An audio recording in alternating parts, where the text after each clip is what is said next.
Much has been said about how the Chinese-Russian partnership could be weakening the West's ability to wage economic warfare against Russia. Because of the conflict in Ukraine, it's clear that other countries like India and Brazil have also strengthened their relations with Russia. But it's China that has truly been the counterbalance, allowing the Russians to withstand the pressure. But besides China, there is another group of countries that has also eased the pressure on Moscow, which are the Central Asian countries. Here, the relationship between China and Russia is much more complex than most people think, because it's an area that involves both cooperation and competition between Beijing and Moscow. Understand that China and Russia, as well as Iran to some extent, are aligned because of Western pressure. Imagine being on a beach picking up sand with your hands. It's not something cohesive and firm, it flows through your fingers. But if you squeeze it too hard, that sand will become hard. It will become more solid and stable. That's basically what's happening in this relationship between China and Russia. Western pressure strengthens the ties between Moscow and Beijing. And in the current global context, this strengthens China more than Russia. And Central Asia is the embodiment of this Sino-Russian firmness. In today's video, you'll understand how this happened and how it works, and why this can be a complicating factor.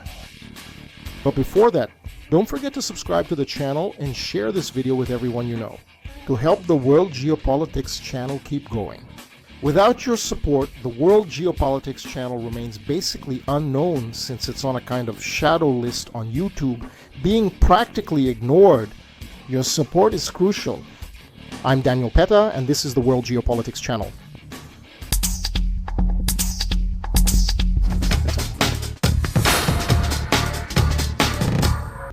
Throughout the 19th and 20th centuries, Russia dominated Central Asia, facing competition from Great Britain during the 19th century Great Game.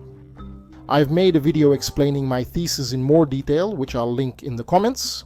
But essentially, it's based on the idea that what we're seeing today is actually a kind of third Cold War or third Great Game. You've probably already heard or read someone saying that this conflict, this current tension between China and the United States, would be the second Cold War, but actually it's the third. Because basically what we have from the early 19th century to today, especially after Napoleon's defeat in France, it was a clash between two forces based in the Atlantic Ocean, the United States and England, against Central Asian influenced forces that tried to create a single central power in that Eurasian region. First the Russian Empire, then the Soviet Union, and now China. Twice these Atlantic forces managed to prevent this using the same strategies. Strong pressure from the area called the inland. In the English case, mainly from the Indian subcontinent, and in the American case, from the far edges of Western Europe and East Asia, as well as the pragmatism of basically negotiating with whoever was in those areas to put pressure on that Central Asian force. In this third Cold War so far, everything indicates that the Atlantic forces have lost that pragmatism, or at least have become incapable of that multinational interaction, which consequently led to an inability to find one or more pressure points against these Eurasian spheres of influence. The cornerstone of this Central Asian engineering is obviously Central Asia itself, forgotten and ignored by many. In general, the Muscovite maintained a dominant presence in Central Asia, whether under the Tsars, the Soviet regime, and especially during the Putin era. Moscow never stopped keeping an eye on this region. That's because, as the American geopolitical analyst Zbigniew Brzezinski pointed out, Central Asia is the soft underbelly of the Russians. So any blow capable of defeating Moscow's geopolitical capacity would most likely happen here. From the Russian center, you lack influence or leverage to contain threats, but instead have gateways for access. As for invasions from Europe into Russian territory, and I say Russian territory because I'm referring to any political entity that was ever in what is now the Moscow geopolitical core, even if it was before present-day Russia or the former Russian Empire. So, whenever there were incursions from Europe into Russia, they always struggled a lot to try to occupy this region. The opposite happened with Asian forces moving into Russian territory. I don't like the expression, but I'll use it just to illustrate the idea. While General Winter defeated enemies like Hitler and Napoleon, he was always defeated by Asian enemies. Central Asia has always been a key focus for Russian leaders. And if the idea that modern Russia has always had an imperial logic instead of being a nation-state, that's largely because of its physical reality. So, Central Asia is seen by Russians as the region that has always belonged to the Russian or Soviet Empire, or has somehow been under its influence. And this Russian perception was facilitated both by the understanding of the great powers and by the smaller neighbors, except for the British Empire, which sought to protect India from potential Russian infiltration. The rest of the world showed little interest in the region. Today, it is a forgotten area. But understand that the greatest threats to the world's major civilizations originated from Central Asia, whether it was the Roman, Persian, Chinese Empire or others. The last straw that led many of these empires to their end was some force that originated from this region.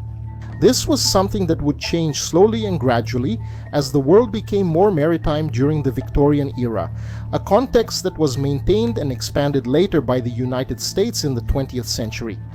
During the Cold War, Central Asia was one of the few areas where the United States did not try to compete with Soviet influence. Their support for the Afghan resistance after 1979, which was actually planned by the geopolitical strategist I just mentioned, Brzezinski, was a reaction to the Soviet invasion and not an attempt to assert their own strategic presence. Even after the Soviet Union collapsed in the region, and just like the United States and the Europeans, China also recognizes Russia's leadership in Central Asia as a historical and geographical fact. Although the Manchus expanded their influence in the region in the 18th century, the beginning of the end of the Qin dynasty in the 19th century ensured that there was no serious opposition to the Russians in this region. Even after the fall of the imperial system, China was too busy with its own civil war and the Japanese invasion to focus on what was such a peripheral area for them, and what about during the years of Stalin and Mao. China's dependence on the Soviet Union meant it was not in a position to challenge Moscow in this area. However, China's acceptance of Russia's leadership position in Central Asia never meant the idea that it could do little to challenge the Russians. Despite his strong condemnation of Moscow's imperialism and revisionism during the Sino-Soviet split in 1959, Mao Zedong understood well the limits of Chinese power. But these Chinese attitudes were determined by more than just weakness or lack of interest. In the 1990s, for example, Russian superiority in Central Asia represented a constant, a source of comfort, and a guarantee of stability at a time of great uncertainty.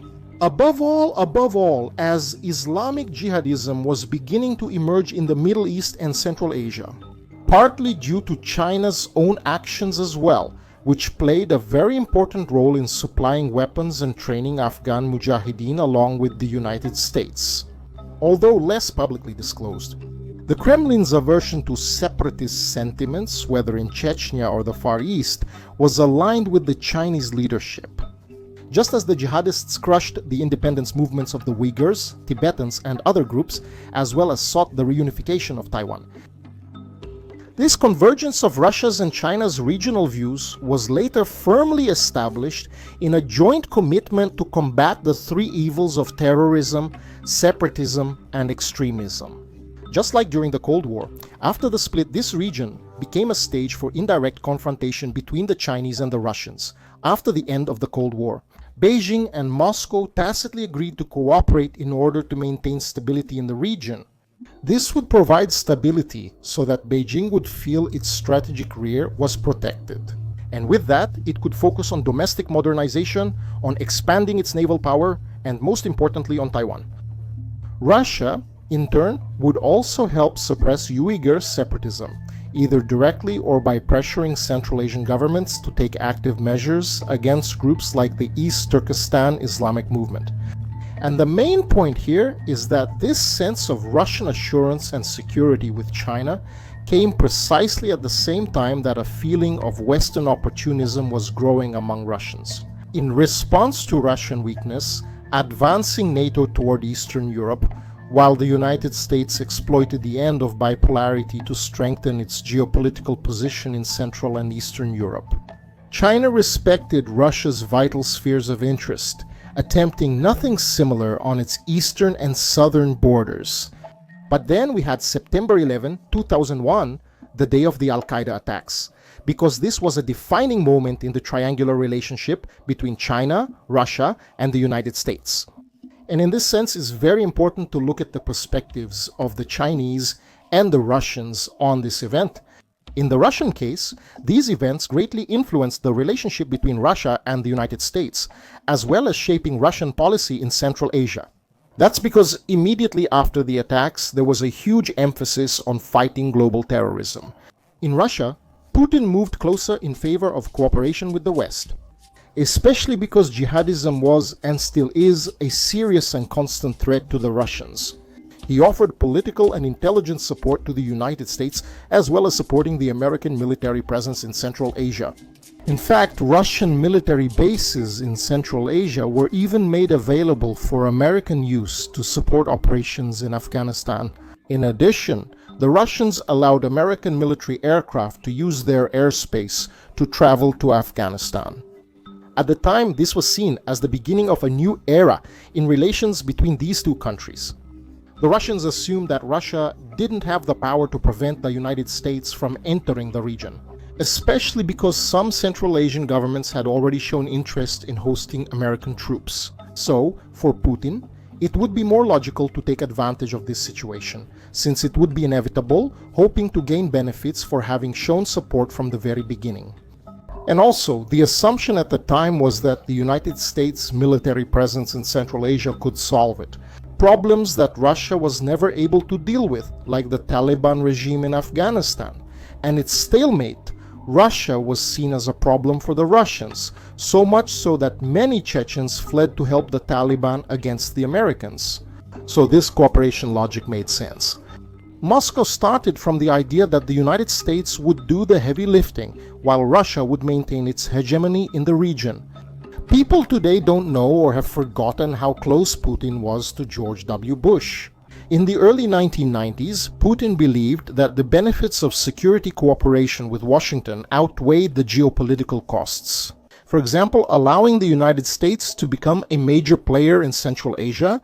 Relations between Russia and the United States were positive enough to ease geopolitical concerns about the American military presence in the region.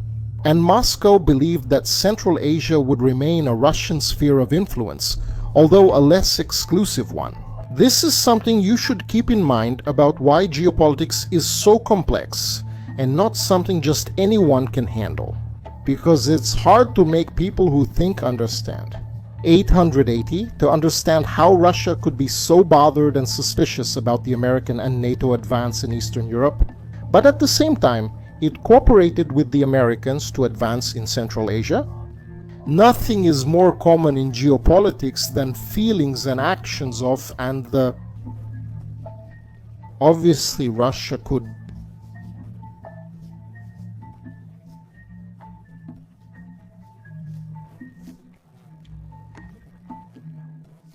give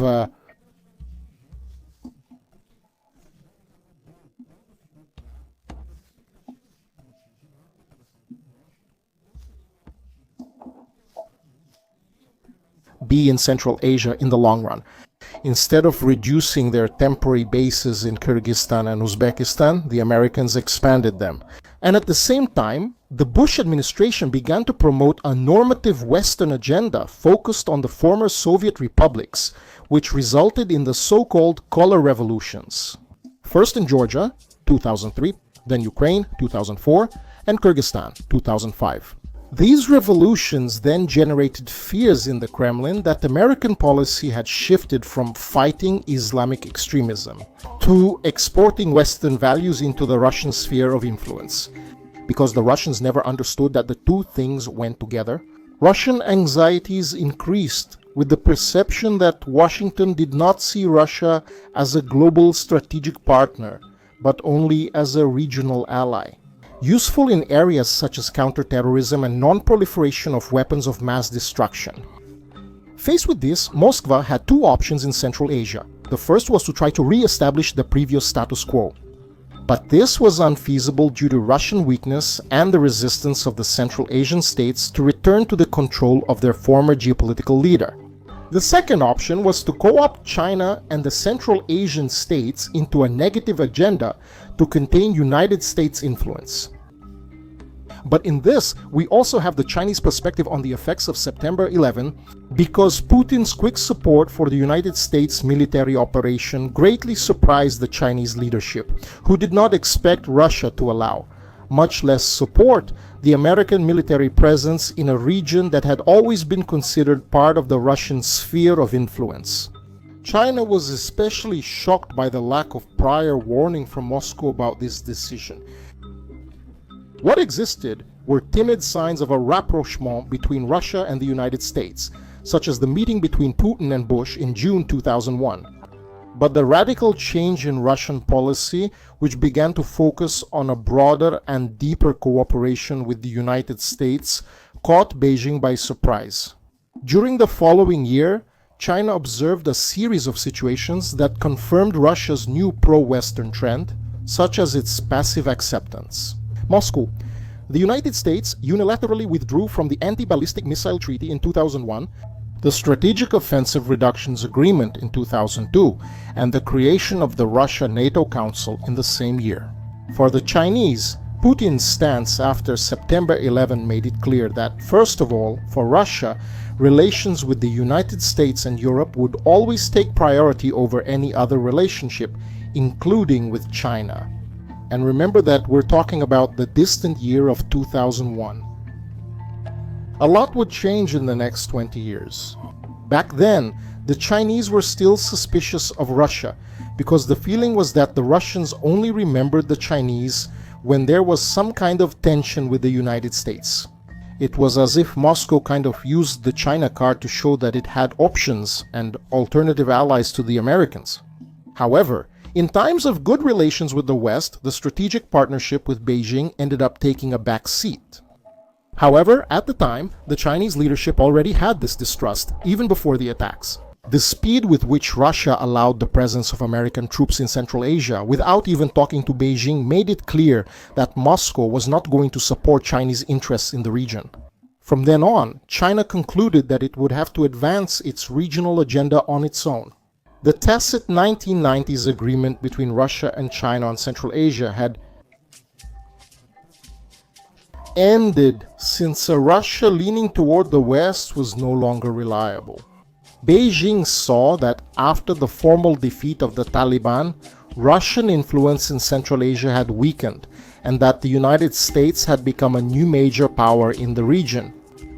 This reawakened old Chinese memories which, for thousands of years, had seen the Asian interior as their main threat. However, as relations between Russia and the United States worsened in the following years, especially during the Obama administration, China's position in Central Asia improved, because Beijing no longer faced the risk of being marginalized in this triangle: Russia, United States, China. The new tensions between Washington and Moscow allowed China to increase its presence in the region discreetly, without raising excessive concerns among the other two powers. The solution for the Chinese was to adopt a more flexible and active policy towards Central Asia, seeking to accelerate the expansion of economic ties with all the countries in the region. They managed to secure a series of concessions for infrastructure construction in these countries, including in Afghanistan itself. Why? For the United States, this seemed good because instead of putting American workers in danger to work on Afghan infrastructure construction, they could outsource that to the Chinese and then focus on what really mattered to them: the military fight against Afghan insurgents. However, as a result, the Chinese became extremely close to the new Afghan government, extremely economically linked. In fact, economically. Very connected to the new anti-Taliban Afghan government, and also at the same time very connected to the Taliban. And more than that, the idea of turning Afghanistan into an economic hub for regional supply. It would be the key concept that would later serve for the Chinese 10 years later to launch the Silk Road Initiative. China's entry as a major player in the region raises the question of the impact this will have on its strategic partnership with Russia. And even with the war in Ukraine and Chinese support for the Russians, Russian leaders and academics question whether Beijing's increased involvement in the region will generate tensions or offer opportunities for both nations. Moscow's approach to Central Asia reveals a duality. On one hand, the influence comes from the vision of a return to the pre-September 11 status quo, with Russia being the main player in the region. With a regionally subordinate China, the West absent, a subordinate Central Asia, and the defeat of Islamic extremism. On the other hand, Moscow knows that this scenario is very unlikely. Thus, even today, there is also a strong pragmatism in its policy towards Central Asia, understanding the limitations of Russian power as well as the strength of China. After all, the region has been fundamental as a platform for exporting products. Sanctioned by the West, they end up re-entering Russia. And what if the Europeans and Americans sanction these countries for helping the Russians? That would mean pushing this region even further into China's arms, which is also undesirable for the West. So basically, it's a pretty tough situation for the Westerners. In Central Asia, as in other regions, Moscow is trying to make the most of its axis of convenience with China. The discomfort with the growing Chinese presence in the region is less compared to the geopolitical concerns about the possible long-term presence of the United States. Beijing is willing to be used as a tool in Moscow's grand strategy as long as Russian and Chinese objectives remain the same. But there are serious doubts about the future of this. First, because a more and more self-confident China will not be anyone's instrument, but rather an independent player. Secondly, China's goals in Central Asia are different from Russia's in crucial aspects. Beijing, just like Washington, is not willing to grant Russia regional leadership, especially because even today the Chinese still have some fear that, just like what happened in the moments after September 11th, Russia, by trying to ally itself with the United States in the future, could become the problem it was in the past. But because of the Western sanctions against the Russians, which created an unprecedented feeling of hostility from many Russians toward the West, this ended up being a blessing for China. China has little interest in becoming a regional hegemon in Central Asia, but it also does not accept not being recognized as a main strategic player in the region. Thank you all, and a special thank you to the supporting member of the Leonas Portas da Cidade. I hope you enjoyed it, and don't forget to share the video with everyone you know. To help the Geopolitica Mundial channel keep going, your support is very important. And subscribe to the channel and follow us on our other networks, Telegram and Instagram. Hugs, see you next video. Bye!